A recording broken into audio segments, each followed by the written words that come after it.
that, I will, get this started. And, we've got, an agenda. We want to talk about what we are doing right now. With each of these LPC committee members, we have our update. And, Sarah Brand, can we just put it to the agenda slide? What we, of course, we always do our welcomes that we are here. We are going to do a much shorter version of the code of conduct and conflict of interest. Tammy has the honor of reading that statement for this one. And then I will go through and start out with the planning updates from what we've been doing since we've last been in touch with all of you. I want to give some highlights from the public meeting number 1. And I want to talk about the stakeholder interviews that we are conducting and what that and how that's beginning to shape pieces of this. And then we've got the downtown profile, the upfront part of this report. Phil will take over at that point to go through the downtown profile, and then he will lead the discussion. And this is the crux of the matter. Phil will say this, I will say it right now. We really want to hear from the LPC members and really make sure that we've got your input, your thoughts and thinking on the, the vision, which you've already participated in. And I think we're close to confirming that one. And then we'll be introducing the goals and the strategies that support the core goals. And that's the real crux of the conversation tonight. And we really want to, build through that and essentially kind of confirm that we're in the right direction. Any comments that come in tonight, we can, work to very quickly reshape these. But, then we've really made progress. We're catching ourselves or keeping on, on target for this effort. And so that again is, the big piece. We always will go through, if we have time, we may hold this to the next meeting, but we might, give a quick overview of some of the preliminary public infrastructure investment, emerging projects that we are already aware of. We're beginning to do a little more work in developing the project profiles. This is still early, but we know that the more work we get done earlier, the easier this whole process goes. So if we run out of time, we may go over that very quickly or just skip it all together and save it for the next LPC. And then we just want to let you know about what's happening next, expectations for the next public meeting and all of those. And then as always, and to the public who is here listening right now, we always open up the chat and, you can raise your hand if you would like to, make a comment, and that is the last 15 minutes of the meeting. So with that, why don't I pass it over to Tammy? Let's go straight to the next slide, which we can see all of the LPC members. We don't need to do individual introductions again. We've done this. And Tammy, why don't you take it away for the conflict of interest? All right. Each local planning committee member is reminded of their obligation to disclose potential conflicts of interest with respect to any of the projects that may be discussed today. If you have a potential conflict of interest regarding a project you believe will be discussed during the meeting, please disclose it now and recuse yourself from any discussion or vote about that project. For example, you may state that you or a family member have a financial interest in the project, or you are on the board of an organization proposing the project. Do any members need to make a disclosure? That was a question, sorry. Seeing none, thank you. Please inform the co-chairs during the meeting if the need to disclose a conflict arises unexpectedly. And then of course, then recuse yourself from the discussion or voting on the project. That is all. And again, having done this before, this will be incredibly important when we get to the projects, and almost without a doubt, there will be conflicts, and it's good. We just need to recognize them immediately, get it recorded, and we keep a record of all of those. So we do this at each meeting, just as this is a quick process. So next slide, and I think we can just go ahead too, because we're really just the planning updates. March 2nd, we had our first public meeting. I will say, it was lighter than we would have liked in the in-person crowd, but we definitely had representation, and we had, a good number on the Zoom call. So with many of you who participated and the community, there was 50 plus individuals all told, and we really got some good feedback from them.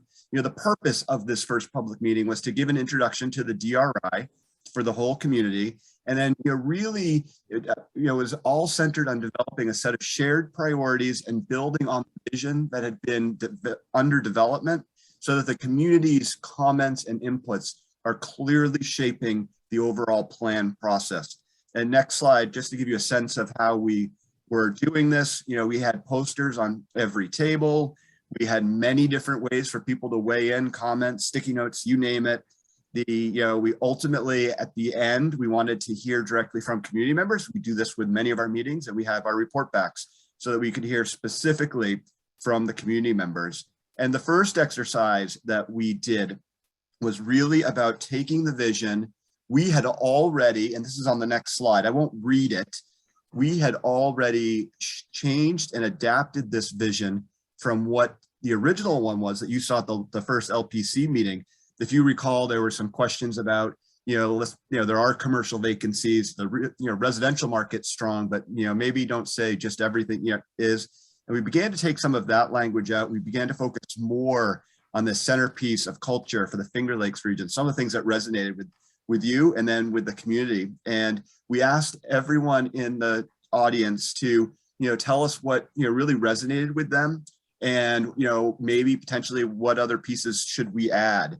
And on the next slide, you'll begin to see some of the comments from what they were together. And this vibrancy was a big piece.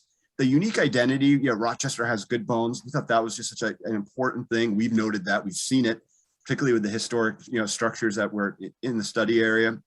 And just really the need investment in the high quality public realm. And I think you'll begin to see that safety and security, these were important as new developments occurring. We need to make sure that everybody feels safe.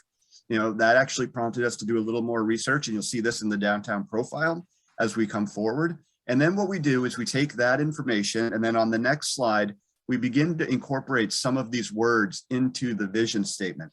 Now, we'll come back to this in the LPC discussion, but you'll see within here, the safe came in, uniquely Rochester, connected, grow and thrive, investment, work and spending time. These are all themes and words that we're hearing from the community member. And we'll take this back and they'll see this again at the next meeting, that, they really were listening, and we want to make sure that we are listening. We did the same thing with the goals that we had established, and these goals we pulled together again, based on, the conversations that we've had with LPC members and what we've been learning, the application. And, I will just go through these quickly, because for some of you who weren't at the public meeting, these may be new. And it was, we wanted to go into the, hit it right in the beginning. We know East Main Street is critical, and, reimagine and revitalize East Main Street became an important piece to this. The vibrant urban center and attractive public realm that welcomes everyone, increase the amount of mixed use, mixed income housing in downtown. That's a core goal with some of these buildings and how we can make these come in. And Phil, can you, if you're seeing this note from Tammy, can you elevate Jeff McCann to panelist? Phil, we're going to let Phil has the power to do that. If you haven't, he'll speak up. Thank you.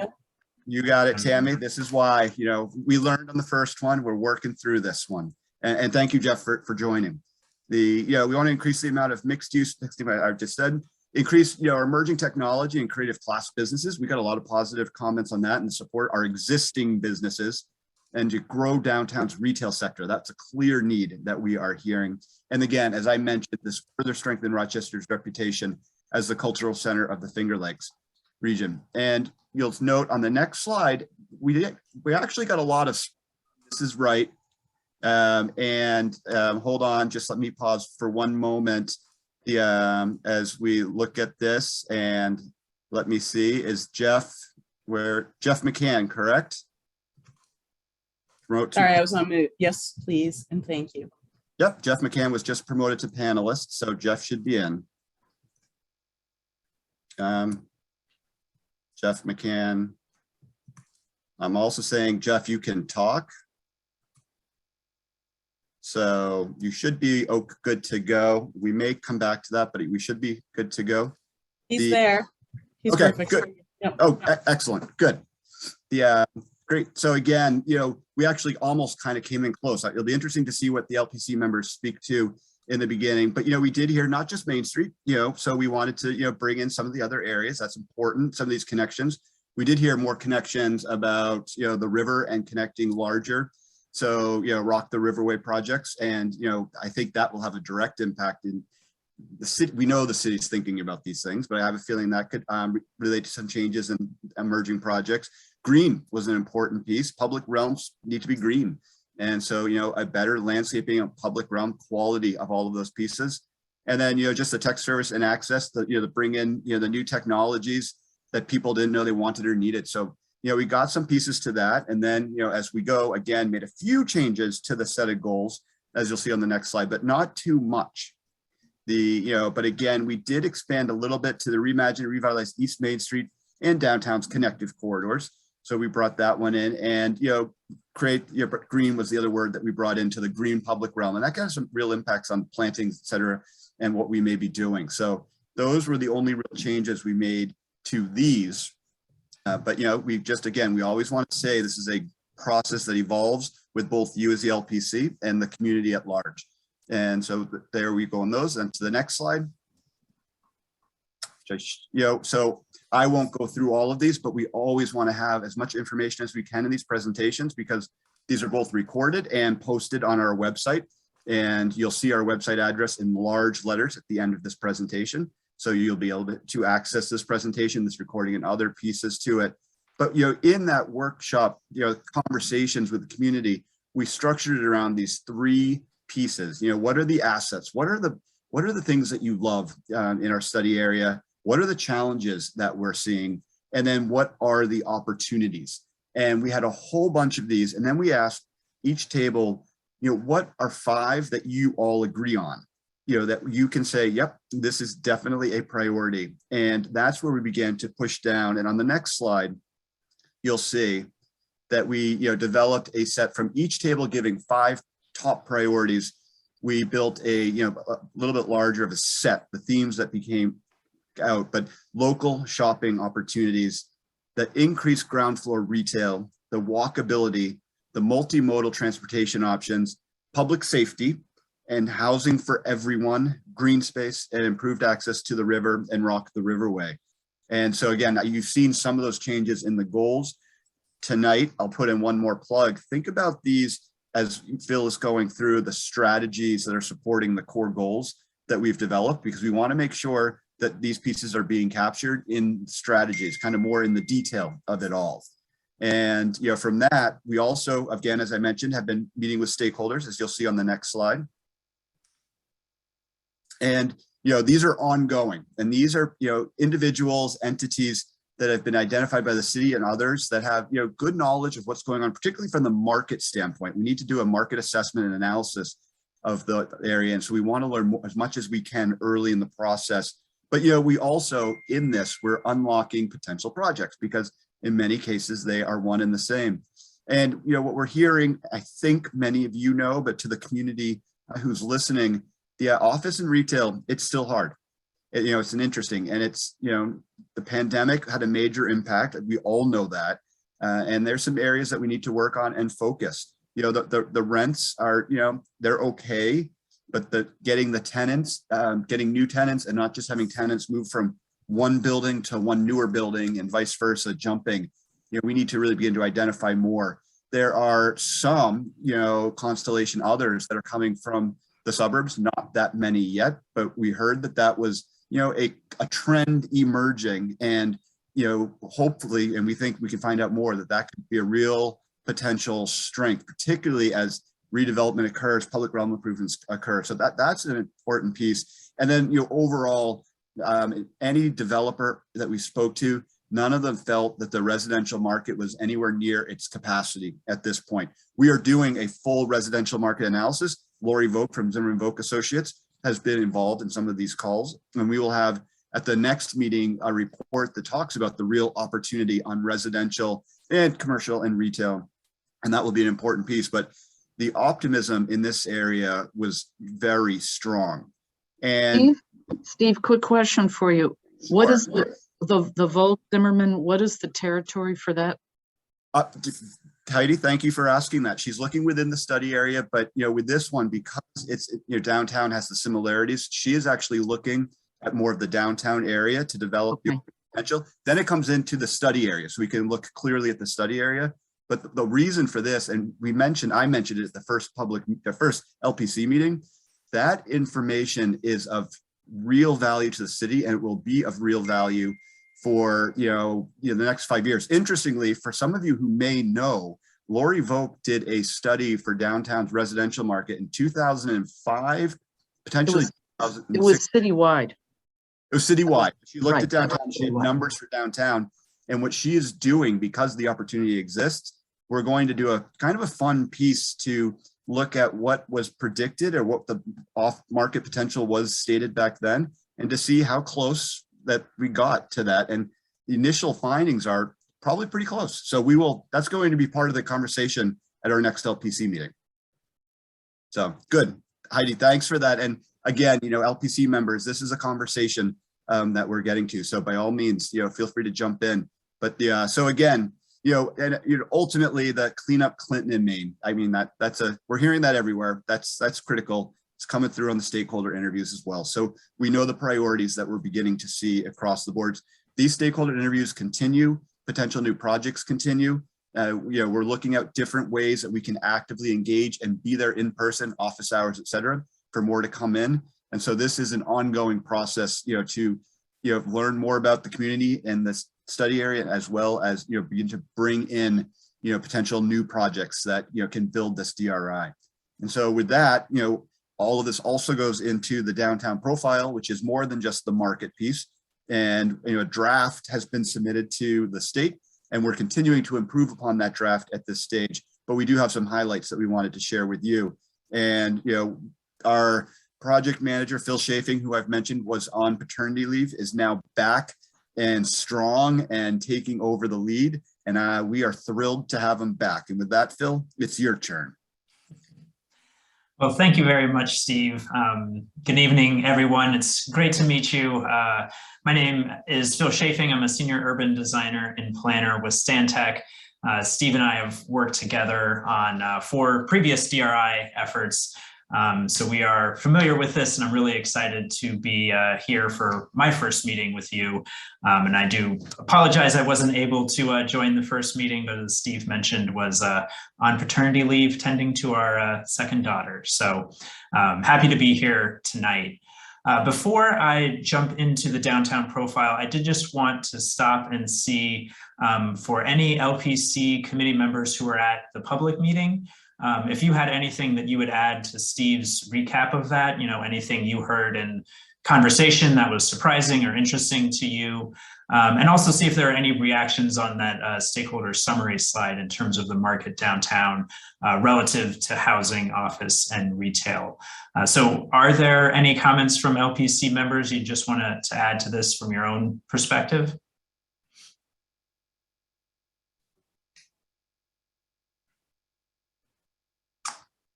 All right. So hearing none, we'll move on. But as we get into particularly the goals and strategies, there may be insights from the public meeting or from your own experience that would be helpful to hear as well. So as Steve mentioned, one of our first tasks is developing this downtown profile, which really helps to identify both the opportunities downtown and also some of the challenges that we're hoping to address with the projects once we get to that stage. And so the study area that we're looking at for this is shown here on the screen.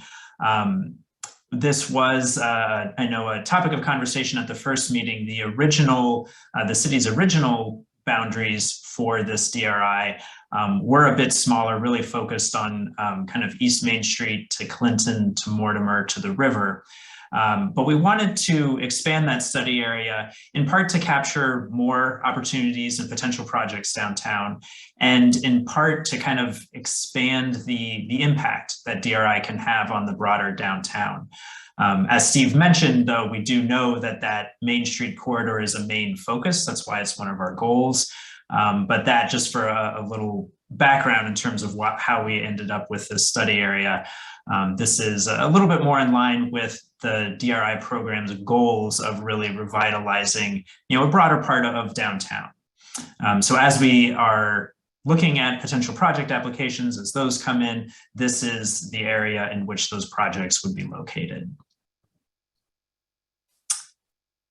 So one of the things that we're looking at is just trying to get a snapshot of kind of the demographics of downtown to understand, who is living and working downtown, how are they using streets and sidewalks and public spaces. And one of the interesting findings is that among people who live within the DRI boundary specifically, but also, more broadly, kind of downtown or the inner loop, a significant number of people walk to work, or at least walk to work, pre-COVID, pre-pandemic, between 22 and 26%. And that's a remarkably high percentage to see, even for a downtown. And I think is one of the reasons that we feel that public realm and connections for pedestrians, for bicyclists, for transit users is a really important part of this effort. Another interesting fact here is that a lot of the people that live within the study area, at least based on the most recent demographic data that we have from the US Census Bureau, which does lag typically a couple years, is that the population, there is a larger share over the age of 65 than you might expect in a downtown. That could be changing as more housing comes online and more people are moving here. And also just a smaller household size. So that as we think of the types of housing, types of amenities, and also, amenities that'll attract, a broad audience, those are things to keep in mind. As we go to the next slide here, the other side of this obviously is employment.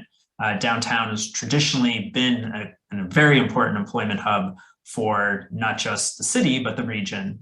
And that continues to be the case, although in this present pandemic moment, that has certainly changed considerably, which is, again, why, as we think of public spaces, restaurants, amenities, things to attract people downtown, we're thinking of not just attracting residents and visitors, but trying to bring those employees back to offices, to be able to populate restaurants and public spaces and just give that energy to the downtown. And if we go to the next slide, as Steve had mentioned, safety and kind of the perception of safety is something that we've heard a little bit about. And as we dug into that more, we really did discover, as you see here on the screen, that it's a perception, really, that in fact, the number of incidents of crimes reported within the DRI area has generally been decreasing over the last 10 years, or, at least kind of holding steady. And so I think that's an important thing to kind of keep in mind. But also as we're looking at, projects, thinking about, concepts like eyes on the street and welcoming safe sidewalks, those are things that will also help to improve that perception, so that people do feel comfortable coming downtown. And lastly, within this profile, before I pause for any questions or comments, is looking at the retail, especially ground floor retail. And, I think we know, we've certainly heard in stakeholder conversations and from walking around, the ground level activation is really important for any downtown, but is a challenge here. And what we found, this statistic here of leakage and surplus is always a little bit confusing. But what it is basically saying is that the negative numbers there for restaurants and eating places means that, restaurants and eating places in the study area in downtown are attracting people from outside the area to come here to dine and to eat and to drink. So that's an attraction. There's more business there than is generated just by the people who live here. So that is, an asset, something to build on, to strengthen, to reinforce. Particularly, again, as we're coming out of the pandemic, we know that restaurants have been hit hard by that. And so we want to be able to support them so that that continues to be a draw. On the flip side of that, then if we look at, yes. Can I just ask a question? Sure. The bus station is located in the study area. Yes. And that would feature many people coming from all over the region, particularly all over the city. Mm-hmm. So how do you, it is a captive population in some ways, as opposed to someone sitting at home and deciding whether they're going to get in their car and come downtown to shop somewhere and there are not many options, by the way, or to dine. Mhm. So that's an unusual circumstance and may in some ways be twerking the numbers. In terms of retail surplus, Mhm. that since there are almost no retail shops, Right, and so that's a very bizarre. Yeah, see where I'm headed. Right, and so on the retail side, and this is again where the statistics always a little confusing. That the positive number actually means that residents, people downtown, have to go elsewhere for retail needs. Now, particularly neighborhood goods and services. You know, the grocery store, somewhat of an exception downtown, but for a lot of other things, you know, residents have to go elsewhere, and so that is currently, you know, kind of a weakness, but is also an opportunity as the residential population increases, as more employees return to the office at least a few days a week. You know, there may be market opportunities to expand that and to grow that a little bit. So a negative number is good and a positive number is bad? It is the kind of confusing way the statistic is, yes. So it's relative to, you know, the amount of business that's done relative to what you would expect from the population in the area. So the positive means that there's more business than you would expect from the residents that live there, and the negative number means that there's more business than what you would expect from the residents who live there. So I'm sorry it's confusing, but the short story is that downtown attracts people for restaurants and eating places, and people who live downtown have to go somewhere else for retail. And to your point on the transit center, you know, we have heard that just the way that the system is operated, you know, a lot of times when people have to make connections, that there is kind of a waiting period where you are at the transit station. And so that's an opportunity for, you know, kind of fast, casual convenience options for people who don't have an hour necessarily to sit down, but might have half an hour, 45 minutes, and can grab something. And then if there's a place to sit outside on a nice spring or summer day, you know, those are things that can kind of appeal, not just to transit riders, obviously, but employees on their lunch hour and residents, people running errands. So that's where we see some opportunity. So are there any other questions or comments or observations from committee members on this, you know, again, very brief snapshot of downtown? You know, anything else you would add or just kind of highlight to us as we're, you know, continuing to learn as much as we can about the study area? So Phil, as a downtown resident, I know there are a few other people who are on the LPC who are downtown residents. Anecdotally, yeah, that word. I think a lot of people who are over 65, as you mentioned, have moved downtown kind of as empty nesters. So that's what you're seeing in terms of your census data. I know that when I first moved to Rochester, the apartment building I lived in was probably, I don't know, 50% people over 65 who've moved from the suburbs after retiring and their kids left the home. So that, I mean, that's just an anecdotal thing, but I think it's important when we look at our analysis. Absolutely, and that also plays into thinking about how, you know, public spaces are welcoming and accessible to everyone, and the types of amenities that are there. So that's a great point, and interesting. You know, if there are other downtown residents, you know, just to hear from you, kind of your experience in downtown. You know, is it a place you go out to eat? Are you constantly having to get in your car and go somewhere to shop elsewhere? Any other comments, particularly from people who do in fact live downtown? I'm gonna call you out, Nicole. Can I just chime in quickly? Give a question. What was some of the information? What were you looking at as far as youth and children? Because there are children that are living downtown, in particular if you look at places like Andrews Terrace. What were some of the thoughts or things behind actual activities or involved in the youth? What are you looking at as far as young ages and people? Was there any data on that? Yes, so within the full downtown profile, we do look at all the demographics and quantify that.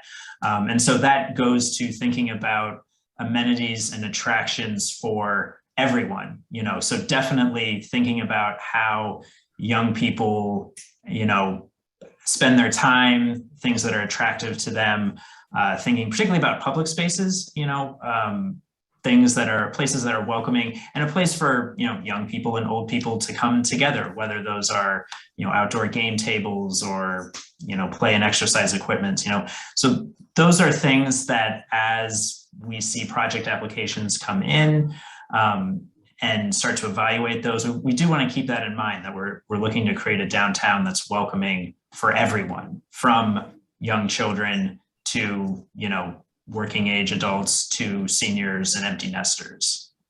Thank you. That's a very good point. Thank you for bringing that up.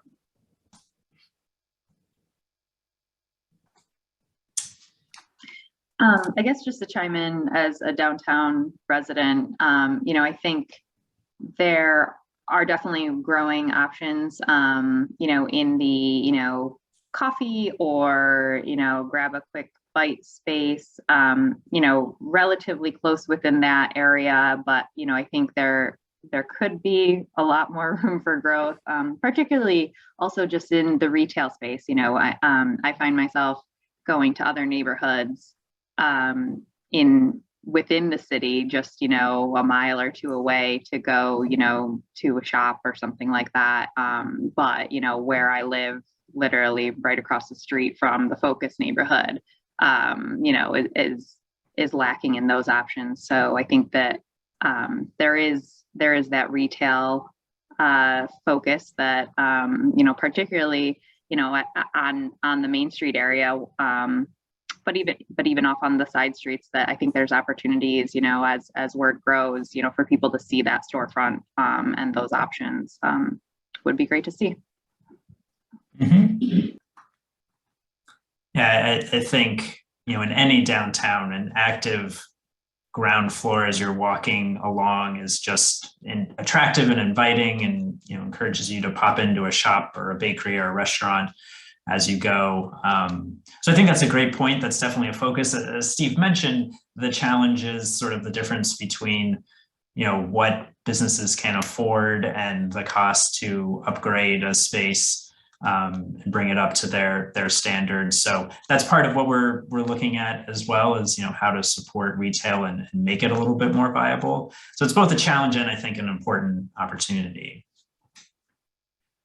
Any other comments or observations from the committee on downtown? I would throw one more. Retail is such an interesting area for so many reasons. And we do know that wanting ain't getting, for one thing. That, you know, when you ask people, what do you want? People for years, well, I'd like an IKEA right in the middle of downtown, or I'd like a lot of retail on the ground floor.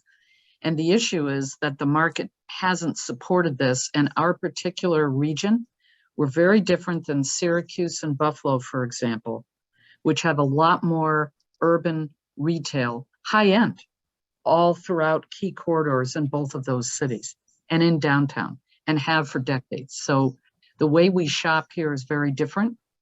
And the other thing to throw into that discussion is the concept of critical massing.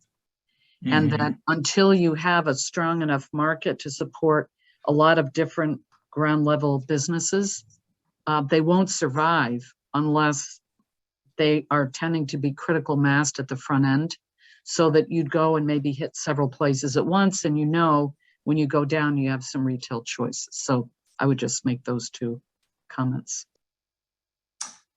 Thank you. That's actually a very good point.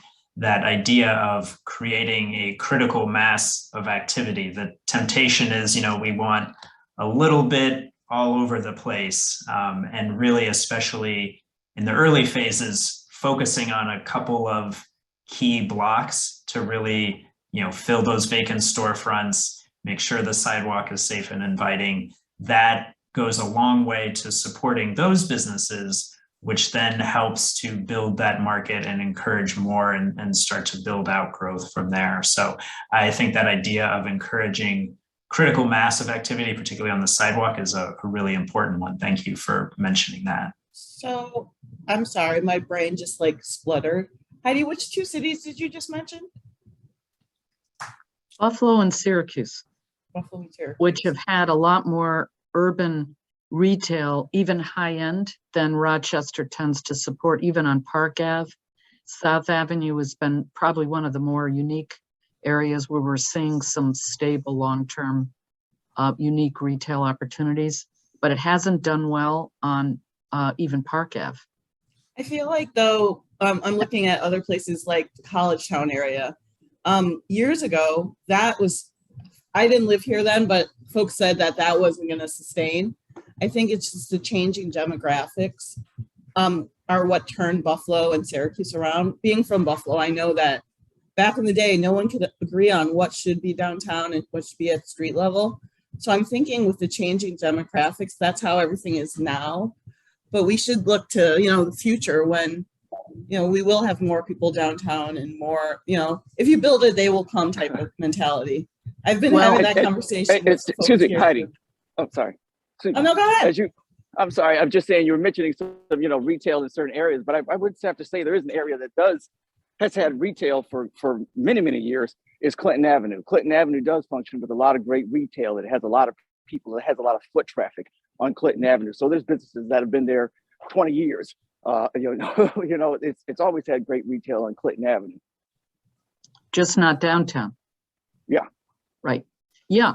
I mean, I'm just saying you were mentioning Park Avenue, South Avenue, but North Right. Clinton Avenue has always had fantastic retail with furniture shops. So everything you can actually think of is on North Clinton Avenue.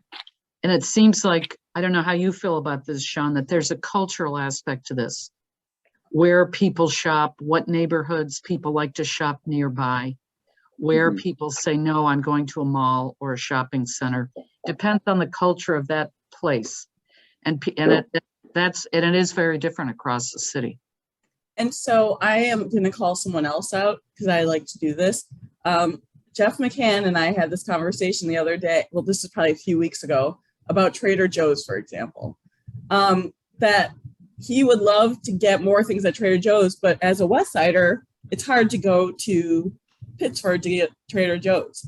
Like, I'm wondering if things like that just don't bubble to the surface, because I'm sure there's a pent up need or want for a Trader Joe's like thing downtown because more people would go to it. But you're not seeing that in any demographics just because everyone is going to Pittsford. So I'm seeing things like that. And again, these are all anecdotal and they're not supported specifically by data. But I'm just wondering if there is just this pent up groundswell for the need, especially we have so many food deserts, including downtown, besides having DGX, all over the city, especially downtown. Tammy, this is Jeff. Can you hear me? I think Yeah. I didn't have my We can. phone unmuted before. I think that's a great point that you make because, there are a lot of places I go to. I live in Greece. A lot of times I go to places that aren't on the west side because if I want whatever it is they have, I have to go there. So, whether I was going to Pittsford or whether I was going to downtown, downtown would be easier and, quicker for me to get to than that. So yeah, I think that's a great point. Thanks. This is Eugenio. I think we need to be intentional when trying to attract diversity to the downtown.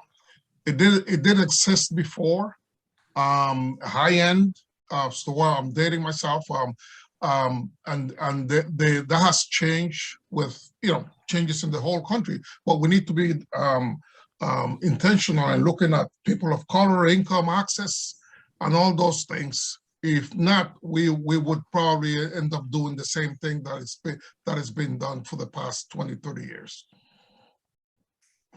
Mm-hmm. That's an excellent point, I think. And one of our team members actually focuses on small business supports.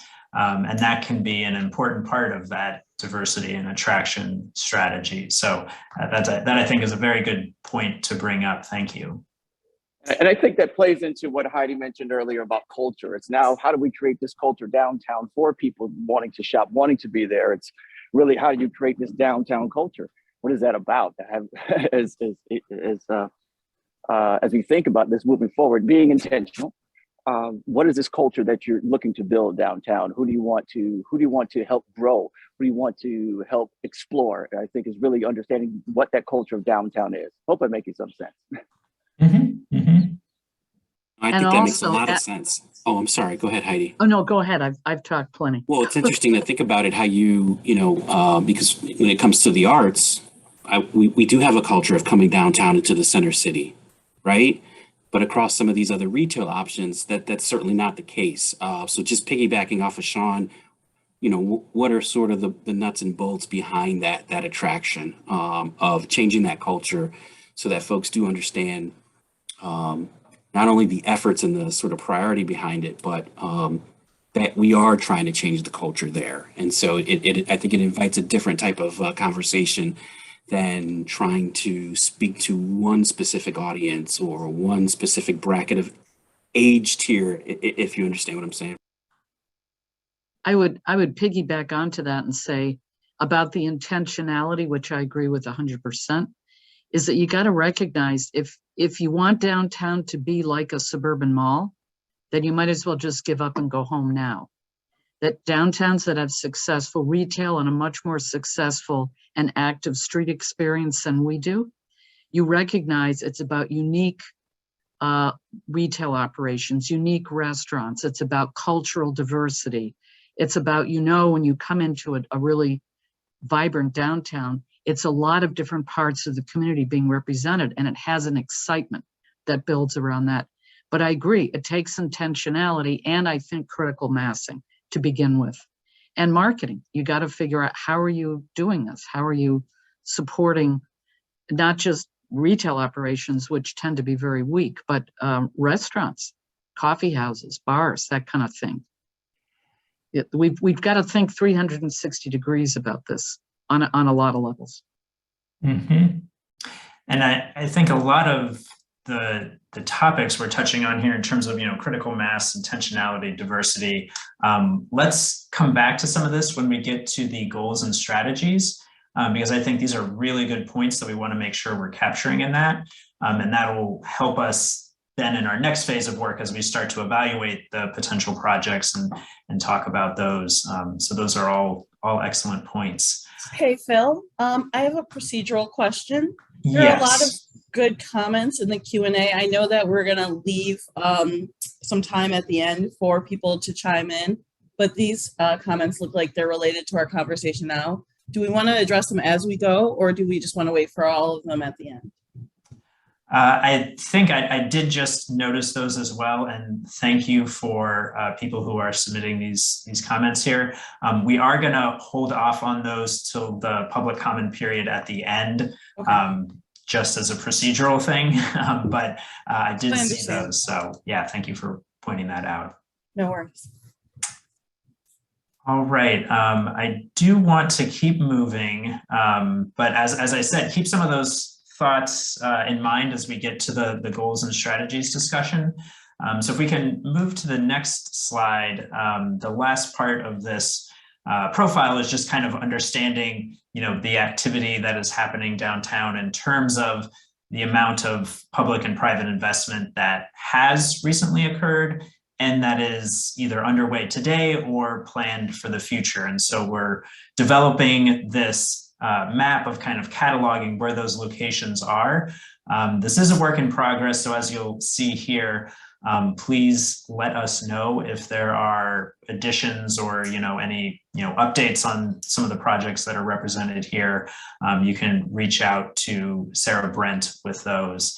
But what you see is that there is a lot of investment happening downtown. Those green dots are projects that have been completed right next to the study area.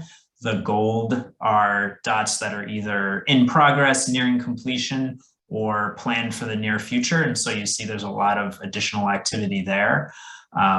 Certainly the convention center is a big one. Number 15, the Aqueduct building, that'll be the future home for Constellation. So that will hopefully be an influx of employees coming downtown on a regular basis. So there really are a lot of momentum to build on. And this DRI planning effort and the implementation of it can help bring other projects to fruition. That's really the whole point of this, is to find those projects that are ready to go and just need a little additional funding. And this DRI can be the opportunity for that. So that's really what we're trying to accomplish here. So with that, that's kind of the very quick recap of the downtown profile. As Steve mentioned, we have a longer document that we've developed that the state's reviewing. We'll share that with LPC members as well. And that will be the upfront part of the final strategic investment plan at the end of this process, kind of setting the stage for the study area, making the case for why investment here is important, to be able to build on what's already happening and to address some of the challenges and obstacles that this particular part of downtown in particular has. So that's kind of where we're headed with that information. So I want to continue our discussion here and move on to our vision, goals, and strategies. These are the kind of the overarching parts of this project that are really going to guide our work as we begin to move into the project evaluation at our next meetings. And so our goal for tonight, just so everybody is clear, is that we want to confirm the vision statement as it was revised with the public, and if there are any final LPC comments on that. Take a look at our goals and our potential strategies and have a discussion around those to make sure we have the right ones. And we'll look to get those as close to finalized tonight as we can. I imagine and hope that there will be some revisions and changes that we'll discuss, particularly to the strategies. And so, we'll, if we need to, we can, make one more pass of revisions and start the next meeting with that final list. And then before we close this conversation part, I do want to just touch on the next public meeting and kind of helping us get the word out about that and just where we're headed in terms of schedule. So without further ado, we're going to move into a discussion on the vision statement.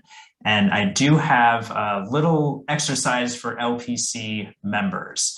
What we're going to do is ask for your input on our vision statement, and particularly highlighting the word or the couple of words or short phrases within that you think are most important for the vision for the DRI study area.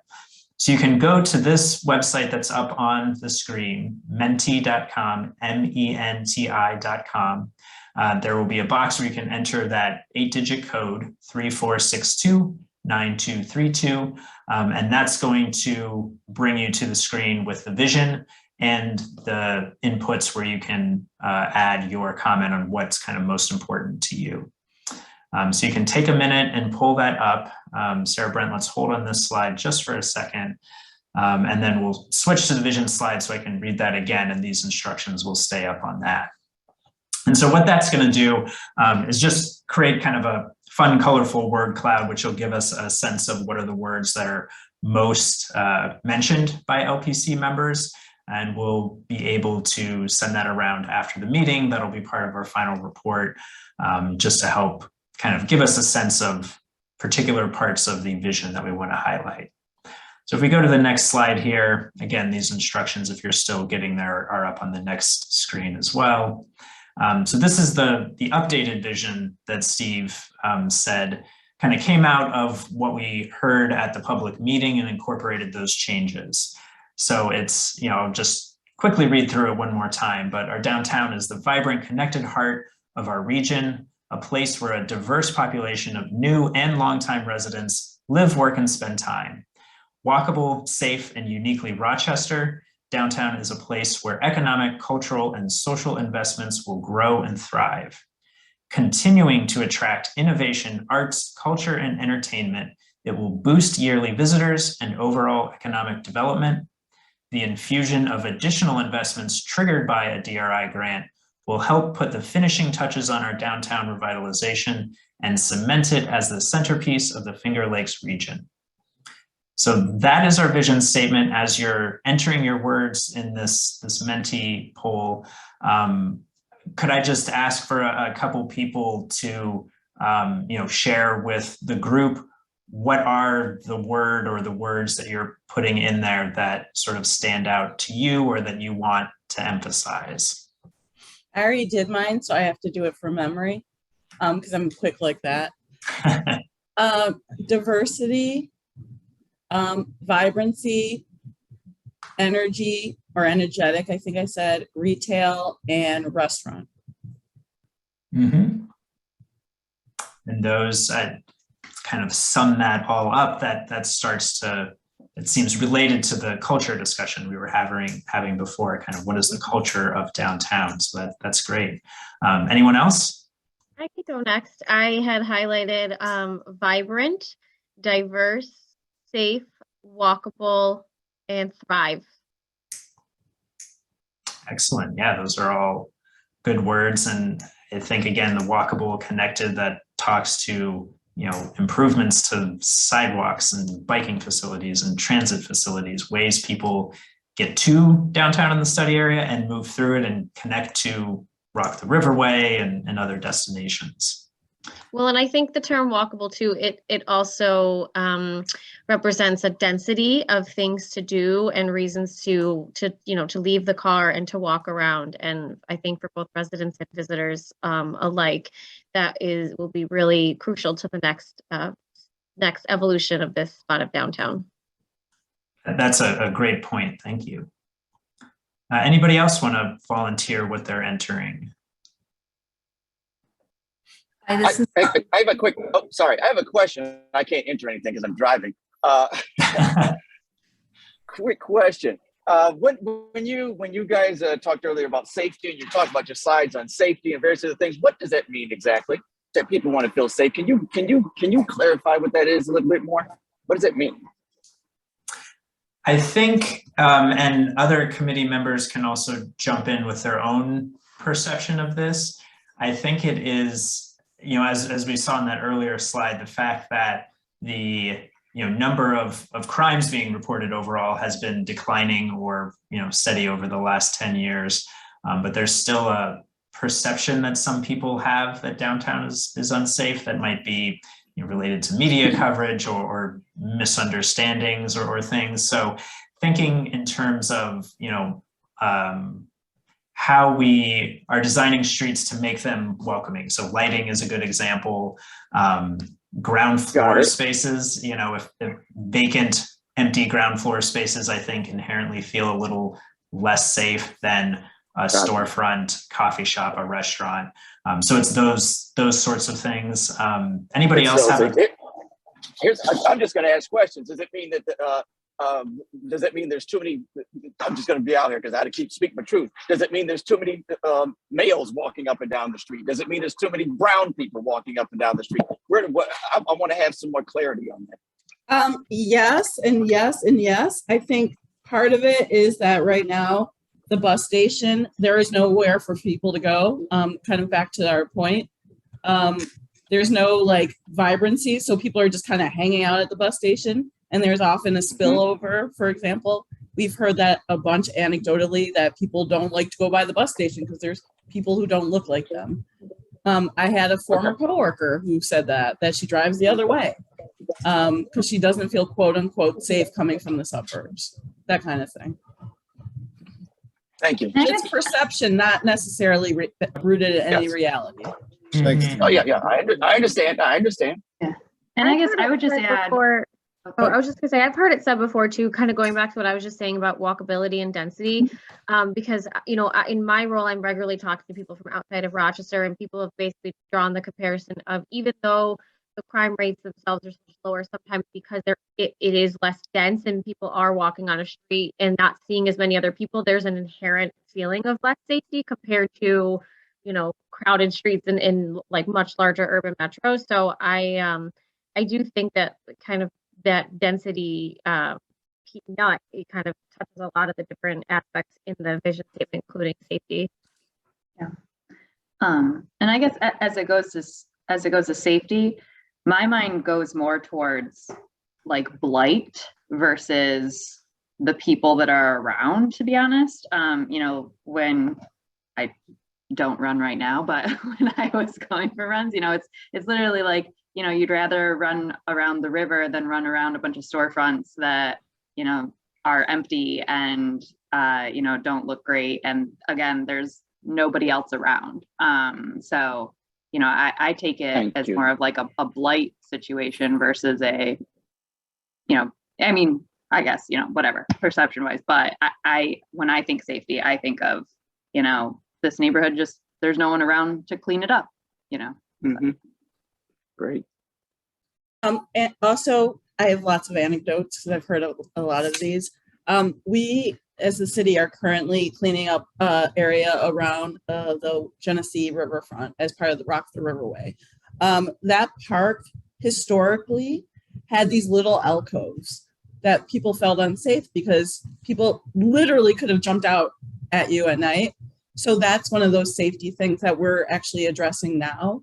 But for years and years, people didn't want to walk on that side across from the hotel just because they didn't feel safe that someone could jump out at them in the middle of the night. So another anecdotal story. These are all, I think, great comments about, different responses to a word and how it can mean, the perception, the physical buildings that are there and other things. Those are, I think, really good points to be raising here. So unless there's any other comments in terms of what people were putting in, with this vision, the committee members, can I just ask, are we generally comfortable with this as the vision for the downtown Rochester DRI that we'll move forward with? Or, are there any kind of final tweaks, adjustments we want to make here? Bill, I would just raise one item. You're asking about keywords. I just want to echo a comment that Janet raised in the chat. I know that at the initial LPC meeting and at the public meeting, there was some discussion about somewhere in this vision, including the word accessible or accessibility. And that's something that I'd support, maybe within that series of adjectives: walkable, safe, accessible, and uniquely Rochester. I think that really explicitly commits us to a planning process and investments that benefit the entire community in an inclusive way. So I think that's important to add. I noted but I would otherwise be very supportive of the vision statement as it appears. Great, thank you. That's just a very good point. I was seeing that in the Q&A as well. So thank you for raising that. Yeah. Anyone else? I would say just generally, if we're generally in agreement, if there are any final comments on this, and if not, we will move on to the goals and strategies.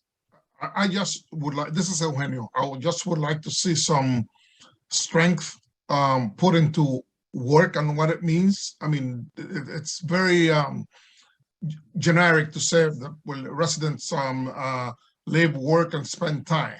But again, let's talk about intention here.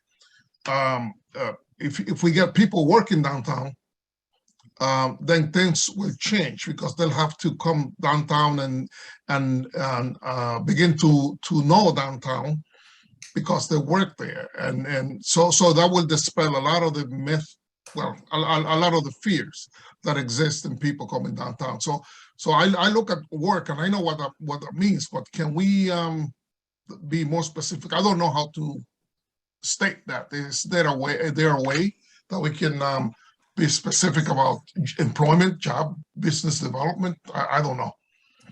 Yes, and actually that as we move into the goals and the strategies, you'll see that in there. The vision is in some ways intentionally kind of broad, and then as we move to the goals and to specific strategies, we're getting kind of increasingly more focused. So one of the goals is about economic development, businesses, workforce attraction, workforce development. So I think that will speak a little bit more to your point. I think Heidi is going to, I was just going to say, I think Heidi has something to say, but from a city perspective, I literally had a conversation with some coworkers this morning about economic development and business development surrounding the Constellation move downtown, because, you know, there are going to be 300 to 400 people coming in the next couple of years. And what are we going to do to support them? So just so you know, the city is definitely having that conversation outside of this DRI conversation. I would also just add that given what we've just been through with COVID and the explosive rise of remote working, that many of us feel that in order to bring people who are now working remotely back into offices downtown that are still very empty, we need to be talking about that street level experience. So everything we're talking about here, we think will feed back into a situation where it's far more attractive to be downtown than to be at your dining room table somewhere else.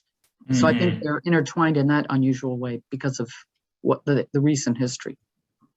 Absolutely, yes. Yeah, giving, you know, that's one important thing that downtown offers that your dining room or a corner of your bedroom does not, and that is the street level experience of walking past shops, parks, other people, and I think that is a really important part of the strategy to help downtown bounce back. So, all right. So it sounds like we're generally in agreement here. That's excellent. If there are any, you know, final follow-up conversation comments, you can certainly let us know. But I think we'll move on from the vision to talk now about the goals and the strategies, because that's where this does now get a little bit more detailed, and we're talking a little bit more about specific strategies. And so some of the things we've been mentioning, I think will come up in this part here. So Stephen mentioned, you know, we have 5 goals that are supporting this vision. The first one is really about connections to the study area and through the study area and to the rest of downtown, with a real focus on East Main Street, as well as the other important connective corridors that make up the study area. The second goal is about that vibrancy we're trying to create downtown. And a big way to do that is a public realm, streets, sidewalks, parks, plazas, that are attractive, that are green. That was something that came out of the public meeting. You know, it's not all concrete and brick and glass, but there are plants and trees and, you know, things that provide shade. So that's an important part of this. The third goal there about mixed use, mixed income housing. So continue to play on that strength of downtown, bringing more people to live here, because that does support that street level activity, that does support, you know, a retail shop that wants to locate downtown.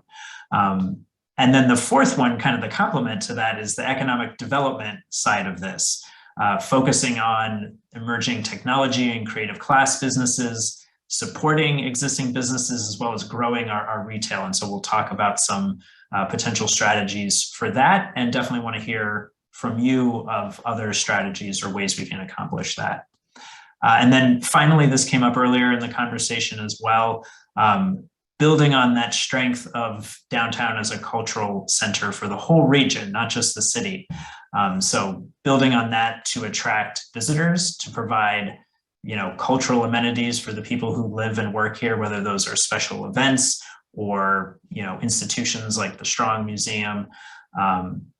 So those are our 5 goals here. And so we're going to talk about each of these in a little bit more detail.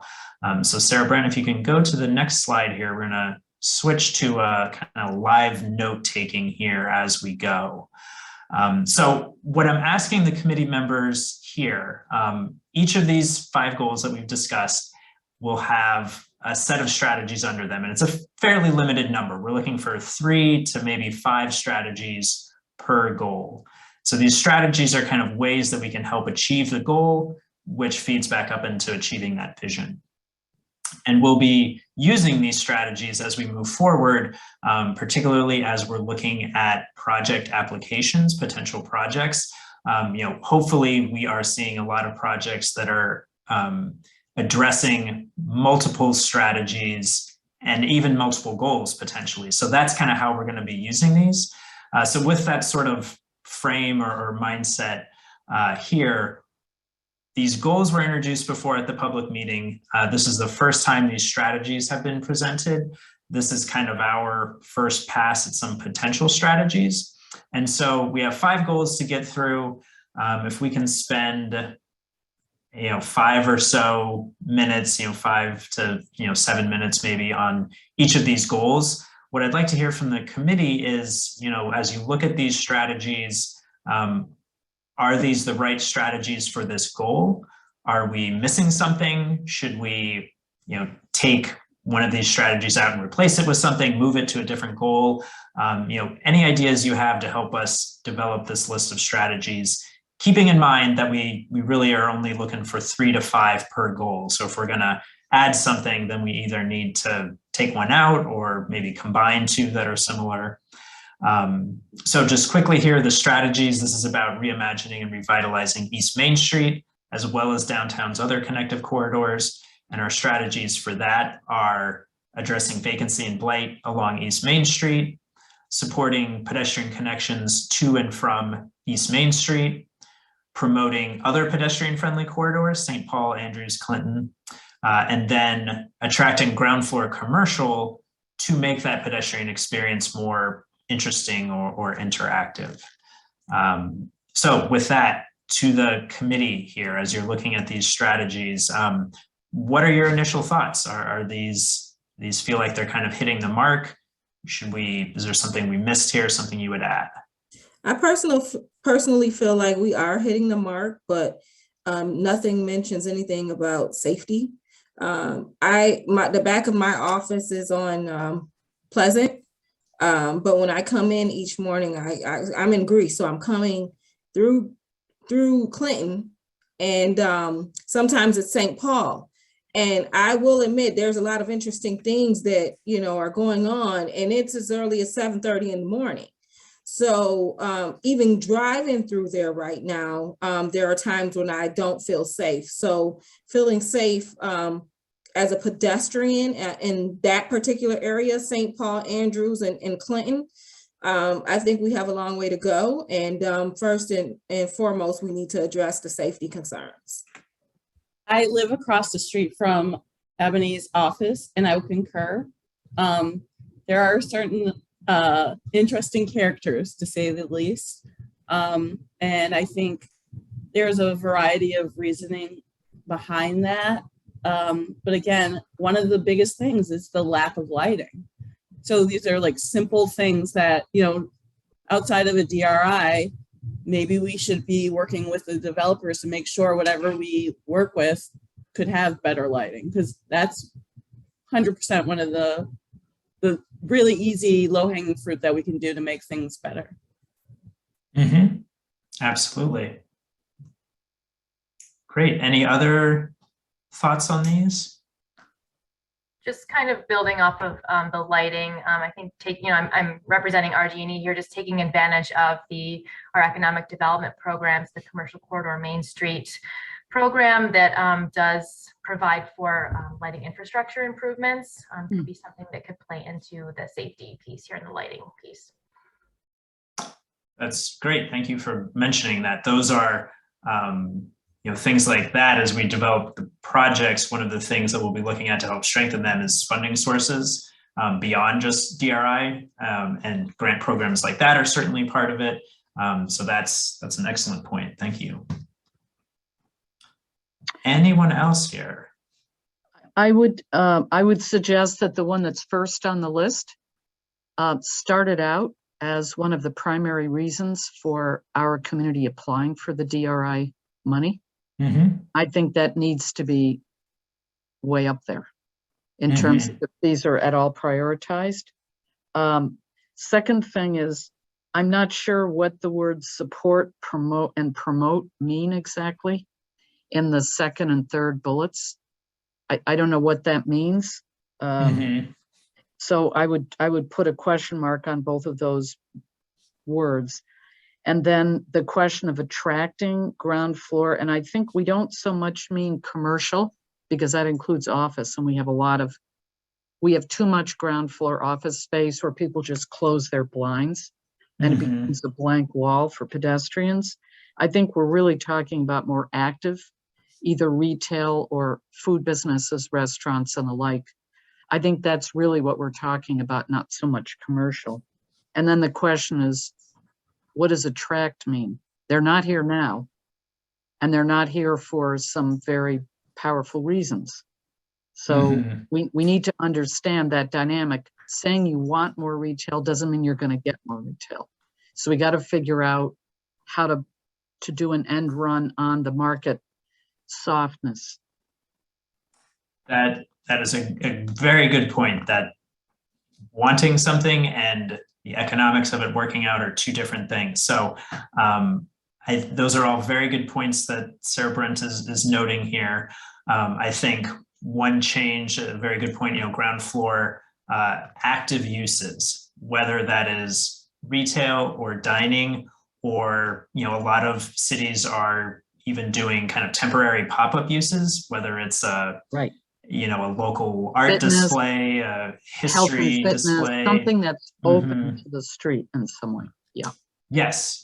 And thinking about, project guidelines that say, and to your point of critical mass, on these specific streets, and maybe it's Main and Clinton to start with, you have to have clear glass and active uses, and there's a long list of what that is beyond just retail and dining. Encourage creativity there because of that market softness today, and then over time, hopefully that starts to change. So I think that's a very strong point.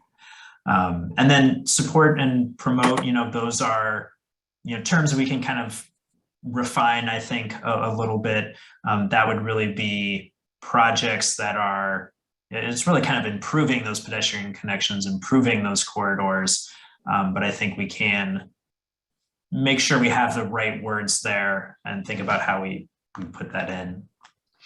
I think one of the things that I would add is how do we take, overall for this study area, $10 million is not a lot of money for the amount of investment that needs to be made. So how do we really leverage this investment that the state is making to be able to really, get the ball rolling in terms of future investment and leveraging an increase in the investment that we're seeing in this focus area besides the 10 million. And leverage that will definitely be something that we're looking at as we're evaluating projects. We're looking for DRI funds to leverage significant private or other, public nonprofit funding. So that's a big part of it. I would throw into that, and I agree absolutely with what Lauren is saying, and it's an opportunity. For example, the RG&E Main Street program, when you can do lighting, that's something that we didn't understand. So that's really great. The other thing I think ought to be prioritized is the question of catalytic. That certain things that we've talked about tonight are really great. People want to see them, but they're not necessarily catalytic. So at some point, I think we're going to have to wrestle with that collectively. That I think is another very, very good point. DRI is also looking to be catalytic, fund one project that's going to spin off other projects without DRI funds. So that's a great point. I'm just going to add here that the second point for pedestrian connections to and from East Main could actually promote this catalytic activity that Heidi's talking about. It kind of breaks up, if possible, the large blocks that pedestrians have to experience. And it could be, I don't know, even demolishing, gosh forbid, but demolishing a building just to punch through to Division Street, for example, and that could really continue to reap future investments, for years to come, depending on what we do with that punch through alley. That's a great point. That's an example of catalytic, in my opinion. I agree with what Anna said. She's right on the mark. Thank you. And I was thinking about it needs to be welcoming. Now we can wordsmith this all day as we're doing, but I think intention and specificity is certainly important. Welcoming to all the different types of, populations that'll be there, but also welcoming to investors. So when somebody comes by that space, they can see a vision or how they can, get into that space and augment it. So I think we need to be thoughtful about how welcoming this space is. That I think is another excellent point. Both people on the street and also that investment, because that's what we're trying to do. We're trying to attract additional investment here to fix up the things that, as Lauren mentioned, this $10 million sounds like a lot of money, but it goes fast. And so attracting additional investment is a really important part of that. These are great comments, and I think will help us take the next pass at these strategies. I'm just looking at time here. I do want to move on to make sure we can get to our other goals. So let's flip to the next one. So our second goal, somewhat related to the first, but about vibrancy and attractive green public realm. And so our strategies here, one that I think came up in the public meeting was about connections to green spaces, and particularly the river and the Rock the Riverway projects, really prioritizing that and making those comfortable. Supporting existing businesses and increasing new retail. So that kind of brings some economic development into this, as well as retail options that are adding to the street life. Fourth one on the list, designing public spaces where everyone feels safe and welcome. So this we've talked about that a little bit before. So here's where that comes in. Attracting amenities around the bus terminal. That was a previous comment as well. There is kind of a captive audience there. And so how do we, take advantage of that? And then increasing tourist and regional visits. So again, initial list, what are people's thoughts about these strategies? Other things, to add or subtract from that list. Or potentially combine, as we recognize we got a pretty long list here already. So I think you can combine the second and third bullets. They both relate to retail. And that can be crafted a little differently. Interestingly, that those two bullets combined and then designing public spaces where everyone feels safe and welcome, all of those things create more comfortable connections between, say, Main and Clinton or Liberty Pole and the river. If you've got a walking, and we all know this from cities that we've been in, if that walk is interesting and compelling and feels good, that makes a great connection to anything on anywhere along it, including the river. Absolutely, excellent point. I would just want to be really strategic and thoughtful about, designing public spaces just to design public spaces, and make investments into these green spaces. As Heidi mentioned, you need to make sure that it's a welcoming connection and a comfortable area, not just for everyone to utilize and connect. But if you're just creating a green pocket park to create a pocket park and there's no real programming or reason to be there, it's not going to do what we're intending it to do. And I think you mentioned a really important word there, which is programming. And that's a very good point. As we think about potential new public spaces, we want to make sure there are organizations that are committed to the programming side of things, to have, outdoor fitness classes and, farm stands and concerts and winter activities, things like that, that are activating these public spaces, that are bringing people to them, playing on that kind of event attraction side. So programming, I think, is a very good part of this as well. It's not just physical design, but it's what do you do in that space? But I don't think the 10 million needs to pay for that. There are other sources of funding that are now, we now have secured, and ultimately a business improvement district. The idea is to mesh, like I think, was it Clayton, you were saying, leveraging other opportunities either for investment or whatever. This 10 million isn't enough to cover all of this. So that's one good thing. That's already in motion. We just have to make sure everything is connected. Mm-hmm.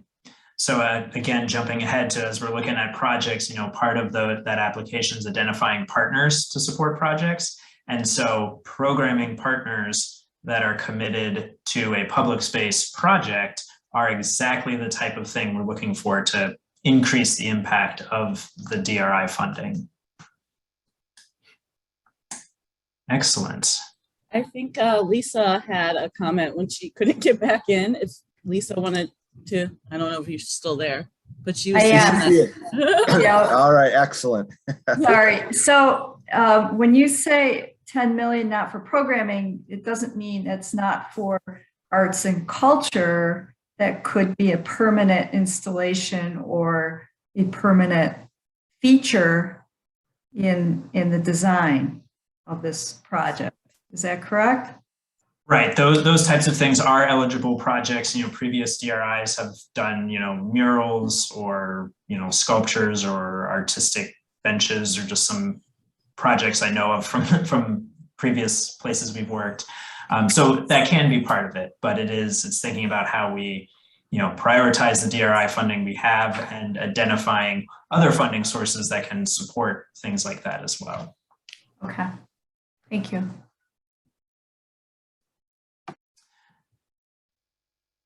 So, so I think we have some good comments on these as well. We'll combine a couple of the strategies. I think we may add programming to the public space one here. So that's not just physical design, but it's the use. And I think that'll bring us to a pretty good list of strategies here. Again, just looking at our time, I think we'll move on to the third goal. Now we're switching to a little bit more distinctly different goal. This is around housing downtown, specifically mixed use, mixed income housing. There has been a lot of that in and around, but particularly around the study area recently. So we kind of want to keep that going, and you see that in the strategies here. Build on the existing momentum, continue to provide affordable housing options downtown. That's also a part of the DRI guidelines. Any housing project has to have an affordable component, and then contribute to the overall diversity of housing options, thinking both of adaptive reuse, new construction, as well as unit size, other types of housing diversity. So again, committee, these are our first, pass at these strategies. What would you add, subtract, or emphasize here?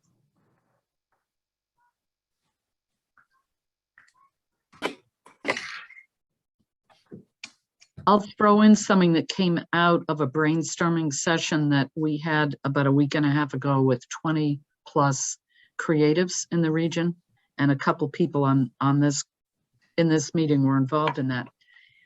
Is housing for artists. Has been interesting, something that we haven't focused on in this community yet, but that's something that people are increasingly talking about. And the ability of that kind of housing to combine studio space with street activation types of activities is far greater than it would be with a more typical housing project. Absolutely, right. That ground floor space where somebody's, working on a piece of art in the ground floor, or they're selling their art on the ground floor. That's a great point. Any other comments here on the housing goal? So this is one, as Steve mentioned, we are working on that housing market study. So that will give us a good indication of kind of market positioning, and that will help us then strengthen project applications as they come in, to kind of keep that momentum going. Because ultimately, more people who are living downtown is more people on the sidewalks, more people for businesses. And so just an important part of the downtown revitalization here. Can I just promote an idea that's in the public chat, and that's housing for seniors downtown.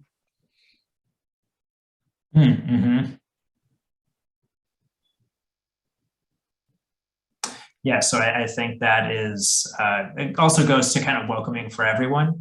that there are options for senior housing, there are small units for, you know, young people who are just getting started and, you know, don't have a lot to spend on housing, or for people who are downsizing. So that's kind of the variety and trying to appeal to a broad audience. So I think that's good to mention here as well.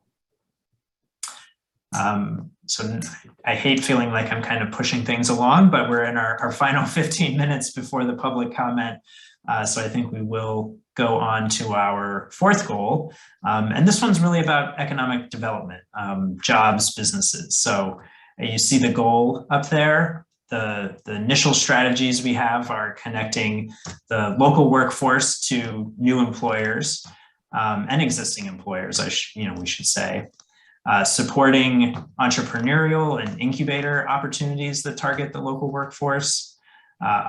Obviously building on current local growth sectors, and then attracting those neighborhood commercial amenities that residents are looking for. And we know there's definitely the market side of that. So thinking through how that can be accomplished, but that's a strategy we're also looking to come forward in some of the project proposals as well, you know, interesting ideas for that. So LPC committee members, you see these four potential strategies here. Any thoughts or comments on these? I'm thinking about the word innovation, which I think belongs somewhere between bullet 2 and 3, or as a part of that. We're already splitting words on entrepreneurial and incubator, but I think that literal and figural in a spirit of innovation is something important to capture somewhere in this. Mm-hmm. And I think that's a great point, particularly in this moment coming out of COVID, where, you know, workers coming in from 9 to 5 days a week has changed. You know, the restaurant scene has changed. So being innovative in how we think of economic development and making sure we're including everyone in workforce development strategies, I think that's a very good point. I'm gonna be a little contrarian here, because I'm not sure why some of this is even in the DRI. It seems like what the DRI goals can do is to create the environment within which a lot of this activity can take place, but getting involved in any way in connecting local workers to employers, there are a lot of other people in that space. I'm just not sure why the 10 million should be devoted at all to something like that, because there's so much else going on. And I would argue that we ought to be focusing on the physical space and the experience on the street, and that those things, a lot of other things will connect as a result of that. But the local workforce to new employers is not even really a downtown thing. That's a regional thing. That's multiple counties. I'm just reacting to that. And I echo that. There's, you know, as Heidi would already know, there are a lot of efforts that are already in place that are supporting entrepreneurial and incubator opportunities. So it doesn't really cost anything to provide that awareness. So I agree that I don't think that should be included in the 10 million, because there are efforts in place that are already being funded by other resources. Yeah, and I would just echo that as well. I think rather than it being a goal, it could be, you know, part of, you know, as we look at application, you know, as there are applications to this, or, you know, we're taking into account projects that are interested in this space, you know, that could be part of a criteria, or, you know, giving points to a criteria that this is a focus of a business that wants to do something down here, but financially supporting that, I think that does go above and beyond the physical aspects of the goals of the DRI. Mm-hmm. And I think the point about there being other funding sources, that's where, you know, DRI can potentially leverage some of those to increase the impact. One of the things that we do look, that DRI does look at, is jobs created. So it is a part of it, but I think some of the comments about particularly those first two having other funding sources, maybe those either drop off altogether, or we kind of phrase it about connecting to those existing resources rather than expecting that DRI would necessarily address that. So I think those are some really good points, and that's exactly the kind of input we're looking for, that, hey, we already have organizations working on this, funding sources that are addressing that.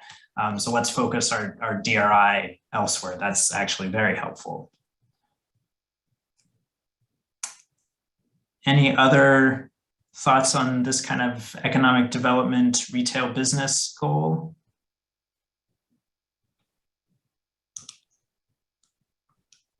All right, let's move on to goal number 5. This is our 5th and final goal. And this is really about building on that existing strength that we've mentioned of downtown as a art and culture center for the city and the region. And so strategies are to build on existing events to increase programming downtown. So we mentioned that, I think, under the second goal, programming. So here it comes back again. Supporting initiatives that preserve and enhance what makes Rochester unique. That was something that we heard in the public meeting in particular. Supporting existing institutions, really to kind of, I guess, leverage their impact and broaden their impact where possible. Promoting and programming a local and diverse array of creative initiatives. So that kind of ties into the unique aspects of Rochester. And then celebrating the history in the DRI area. So those are our 5 initial strategies here. So in our last few minutes, any thoughts or comments on these? I think that you have, oh, I'm sorry, did I cut you No, off, Heidi? no, go ahead. Okay, so this might be an opportunity to promote some of the other things that we have going on. So we already know that we're going to have the Jazz Festival, but in advertising that, maybe add in like, okay, in addition to this, we also have this going on downtown. It's an opportunity to kind of highlight some of the other things that, residents can participate in at a later date. To really highlight downtown, bring people back downtown and not have them just come there just for the Jazz Festival. So, have the possibility of, when we see things going on, continue to promote other things to kind of keep the flow going. Mm-hmm. And I think that's going to be critical, because we've got so much going on now, and we're going to have a lot more now that COVID is dissipating. But again, questioning how much of that is supporting in some kind of emotional way what others are doing. I don't think DRI money needs to be spent on that. There are other players that are going to be paying considerable amount of money for marketing of events. And to Ebony's point, all of these things, as they're happening, they become part of a big package of why you would come back, why you would take a second look. If you're not, it's really that, but I don't think it's necessary to spend any of the 10 million on that, because there's already money. Mm-hmm. And I think that is a good point as well. I think the arts and culture piece is also part of, this was one of our, part of our earlier conversations tonight. What is the culture of downtown, and how are we shaping and defining that? Can we sort of pull elements from some of these events or some local institutions to create that clear culture that might be part of that attraction to bring more residents and employees and businesses downtown and to activate those ground floors? So it kind of weaves into a lot of this. I think the question of where the DRI funding is spent is certainly a good one. And obviously that's going to depend on the applications that come in over the next couple of weeks. So those are things that we'll certainly talk more about at our upcoming meetings as we're looking at, the applications, the proposed projects that are coming in. I would just like to comment. I think if we're spending this money and refurbishing Main Street, I think we need to think about installing a technology that allows these people, these new walkers and visitors to access, you know, the resources that Visit Rochester has or other institutions have, where people can walk up to the kiosk and what the heck, you know, and see or feel or understand what's going on, you know. And I know we use our phones to do that, but we have to, you know, the phone isn't Rochester. The phone limits access to what it thinks its user is going to be interested in. And so I kind of am interested in exploring that idea, right? And I also think, you know, this is a really good opportunity for us to create a new, help create a new cultural attraction, period. So. I think that is a great point. You know, with the phone, you have to know where you're going online to find these things. A physical kiosk, you know, a digital interface is right there in your face and encourages you to learn about what else is going on. So I think that's a great idea. And again, that, you know, if there's a project that comes forward that proposes that sort of installation, that would be something that the committee would consider and talk about at a future meeting. So, you know, with all of these strategies, you know, we have to keep in mind that, you know, this is where over the next few weeks, we're looking for projects to come forward that help to achieve some of these. And so for LPC members of the public who are listening in, that open call for projects, which we'll talk more about in just a moment, you know, that's the opportunity to put forward ideas like that can relate to some of these goals and strategies. And looking at our time, and we are coming very close to the end of our LPC discussion. So any final thoughts on the strategies here? Great. All right. So, you know, what we'll do, we have, you know, Sarah Brent was taking all these notes that you saw on the slides. We will go back and go back through those, work on revising some of these strategies. We will think about some of those comments, particularly related to kind of economic development, workforce, and culture, specifically related to, you know, DRI spending. And we'll come back at the next meeting and kind of share where we think we landed after this and just kind of have a final confirmation there. So thank you everyone for your comments there. This next section here, I'm really just going to blow through. This is kind of a preview of what's going to be coming at our next really several meetings. As developed project applications come in, we'll be talking about these. So as an example, these are a couple of projects that were in the city's initial application that led to it being awarded this DRI grant. So Sarah Brent will just go through these quickly. It's not even a preview of the project necessarily, but just the, you know, an example of some particular spaces in the study area that the city is working on proposing and developing the project application. So one is Mortimer Street that we've heard about, you know, pedestrian improvements there to lighting and other features. Another one is on Division Street, similarly pedestrian lighting improvements, other amenities.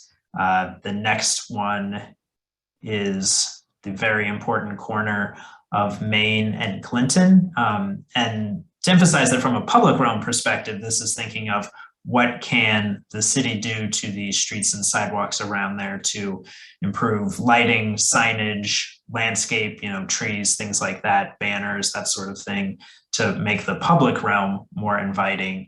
Because we know we would obviously love to see something happen there. And part of that can be sort of creating the conditions for success around it. And then on the next slide here, this is actually a private project sponsor who is talking about creating kind of a public space, this Main Street Commons connecting Main and Division as a strategy to break up that long block, and also to provide, new space for programming activities, businesses to spill out to. So this is one that's in development as well. So again, we'll talk more about these and many other projects as the applications come in at our upcoming meetings, but just to give you a very quick flavor of that. With our final couple of minutes here, next steps, this is our list of upcoming LPC meetings. One just brief question that I think was raised potentially at the first meeting was whether we continue to have these meetings fully virtual via Zoom like we are tonight, or whether we want to provide a hybrid option where we do gather in person in downtown Rochester with an online version as well. So quick thoughts on that. I would say that one approach might be that when we get to the detailed project discussions, particularly those June meetings and maybe even May, those might be good candidates to have a hybrid option, because we will be, really finalizing the list of projects that we're recommending for DRI funding. So being in person might be helpful for that. But any quick thoughts on whether our next meeting continues to be virtual versus hybrid?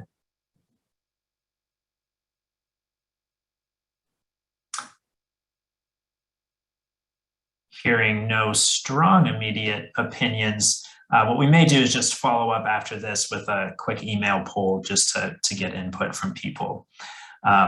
Last couple of slides before our public comment period.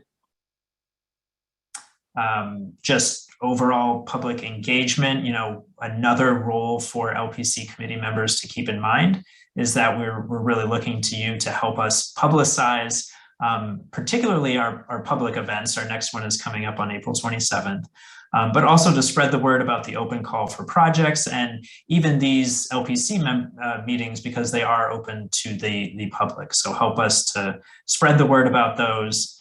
Our next slide here, the open call for projects. I want to reiterate that we announced this at the project the first public meeting on March 2nd. The project proposal application is available on the city's website that you see here, cityofrochester.gov/DRI. Applications are due in about 2 weeks on April 1st. Just a reminder that we're focused on implementable projects here. Projects that are developed, that have a budget, that have funding sources, that have control of the piece of property or land they're looking to work on, not just ideas. We love ideas, but DRI really is about projects. And to help with that, if there are, if a potential project sponsor has an idea they want to talk about, a project that is maybe partway there, but still needs some help, you can reach out to me. My email address is there on the screen. And we're also, we'll be talking with our city and state contacts about hosting kind of an office hours in the next week or 10 days. So there will definitely be more information once that gets confirmed. So keep an eye out for that. But please, if you are a potential project sponsor, make sure you take a look at that. And if you know of other people who could be or maybe should be a project sponsor, make sure they see this as well. And finally, I believe, second public meeting tentatively set for the end of April, April 27th. That will be where we really are looking for public input on all of the projects that we have received through the open call and through other sources. So there'll be more on that in the future, both on the website and communicated to the LPC. So just keep an eye out for that. Put a placeholder on your calendar. We really look forward to seeing a lot of people at that meeting. So with that, I believe we are through our LPC committee meeting. LPC committee members, thank you very much for the conversation tonight. Really great to hear from you, hear your ideas and input. Definitely appreciate that. So we'll open this up for public comment now. This is part of every LPC meeting, and what this is really just an opportunity for any public attendees who are here to just provide any comments. I see we do have a lot in the Q&A already. So it's probably more than I could possibly read, actually, which is great. So we'll have a written record of all of this, and we'll share that online as well. But Sarah Brent, can you just take a look and see if there are any members of the public who would like to comment on, anything that you heard discussed today or saw in the presentation? And Phil, I'll just jump in because I've been monitoring. Janet Collins, who has put in a number of comments in the Q&A, had raised her hand originally, but Janet, I have a feeling you've left the meeting. Are you still here? If so, raise your hand again, but I think she left. And one other thing to add, I only answered one question because it was a very simple one, and it was about a likely typo in our vision statement about a capitalized letter. So we are going to solve that. Yes, we will. So Phil, I've gone through. If you want me to just kind of jump in, I can do, I think, a fast version. Sure. It's mostly comments, and that's what we're looking for tonight. The Strong Museum, as you mentioned, and children and other pieces of that. We want to look into that. Phoebe said, has there been any formal or informal polling of residents of this target area? That was part of the first public meeting was that. Second part of the second public meeting will be about getting the residents' input into some of these the projects that are emerging. So it's a polling way. It's getting them to weigh in, and we will look at ways that maybe we can do more of a informal polling through our website or another way. So that's a good comment. Question on online retail, that's a struggle for Rochester and every city. We can only do so much, but again, I think the focus on building local retail and vibrancy on the ground floor, which we've been talking about all night, is a big piece of this. And again, we're coming back, groceries, and groceries are difficult to attract, Astoria, and we heard tonight, scales of people, customers, et cetera, but we know that's an important piece on the food. Suzanne, we do have a Main Street Caribbean area, but that part of the Main Street is not treated with cleanup. The other parts of near Eastman, it's a block away. So again, and we're hearing these, Janet, again, I'm going through these, fairly quickly, but I'm looking at the clock, and please, someone raise a hand if they want to jump in. Is to start with the small businesses, particularly ones with ethnic and unique slants to them. We're excited by that component. For those who are listening, we actually have RevB, one of our consultant team members, who can potentially assist with small retail and business owner strategies. So if you know one, send an email and a comment through the DRI website, which is on the page, and you can get it to us. I think your vision statement should have the word accessibility. That came up, and we are addressing that. Thank you very much, Janet. Phoebe, absolutely tragic that Constellation's got the Aqueduct building. Not happy about that. It's recorded. I often say the point of this is that we hear all of these pieces, and retail. We're coming back to Marshall with a longer one. Facades, architecture, complete streets. All of these can be components and will be components of this effort. So please continue to participate and see where and what the projects are, because it'll be important. This information we're hearing it. I want to make sure that we are doing this. And I like we agree that Rochester has great bones, connective tissue between those bones. So connectivity, let's think about, as we confirm these goals, that connectivity word we are hearing. And I saw a quick preview that we will very quickly post the word cloud, with this. That's an important one. And then, we got it, the vacancy issues, the blight, St. Paul, there's other parts. So we need to look at this. We need to look at all of them. We know the priorities, Main Street. We know we've got other streets that we have to look at. And then family activity, skate park is proof it works, Christina. I think that's great. And we've heard that a few times tonight. Invest in who's here, but no ideas, connections to this funding.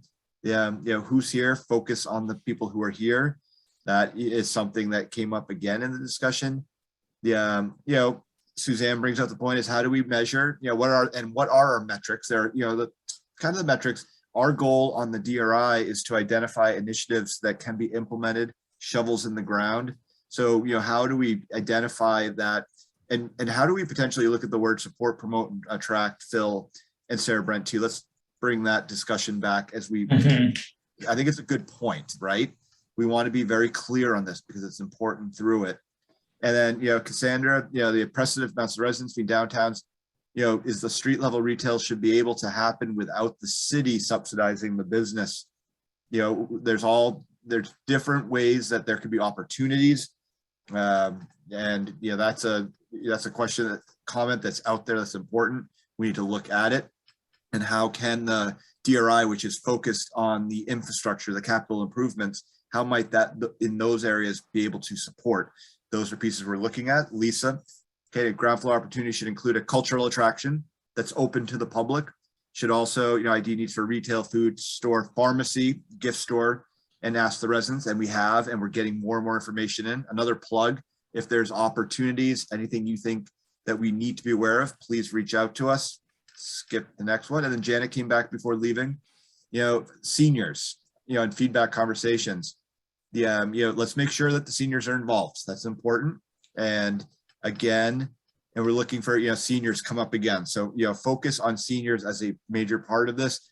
I'm hearing that, and maybe we look at, we bring this, the diversity of the demographics into our message more clearly. And again, the parcel 5, and festivities at the festival tent, that site. So programming, I want to go through a few. Again, I look at the clock, and it's exciting. That's earlier comments about safety. So I think we've got a clear piece that we're bringing that one in. And but quick question on how do we bring in the who's involved and the stakeholders in that. I think we can get that information up on the website. So I think that's a very simple piece to this. And digital wayfinding and other ways, maybe there's easier ways to do it. Branding can be, the physical components of branding could potentially be a project. So if there's any additional thoughts on that, please reach back out to us. That's something that we want to hear about. And okay, so we're talking about continue Zoom meetings with in-person. These are kind of Q&A, and we will, with the LPC team, we will be reaching out to you on those, and that's what's ending these Q&A. So LPC members, we will regroup as, just as an FYI, if we haven't said it before, we always have a meeting every Friday with, just the different state departments and other individuals, the coordination team that we work with. So we're going to bring these comments, these questions, we'll get further direction, and you'll be hearing clearly from us. So again, I apologize for the speed version. We do have 3 minutes left. I didn't see any hands come up. Does anyone want to raise a hand before I give it back to Phil to close out the evening?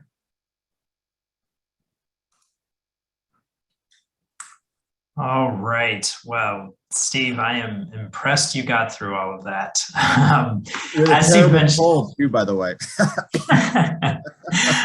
So as Steve mentioned, all of those questions and comments that are in the Q&A, that'll be part of our written record. We'll share that with LPC members so that can be part of the consideration as we go forward. And with that, I do just, again, really want to thank our LPC members for the conversation tonight. I think we had a really good discussion around our vision, goals, and strategies. We have, we'll be making some revisions to those, kind of refining them, tightening them up to come back with those at our next meeting. As we then start to transition into the, I think, particularly exciting part of this, looking at all of the potential projects and starting to discuss, which are the ones that best help us achieve that vision and our goals. So with that, just a final plug to keep an eye on the website that you see up here at the bottom, as well as the city's Facebook page. We'll be using those to help promote future community input opportunities, that public meeting, again, the open call for projects. So we're trying to get the word out as widely as we can. And LPC members, if you have other ideas, please let us know as well. It's looking for that local perspective. So with that, thank you everyone for your time. We really appreciate it. Look forward to seeing you again at our next meeting, and hope everyone has a great evening. Thank you very much. Thank you.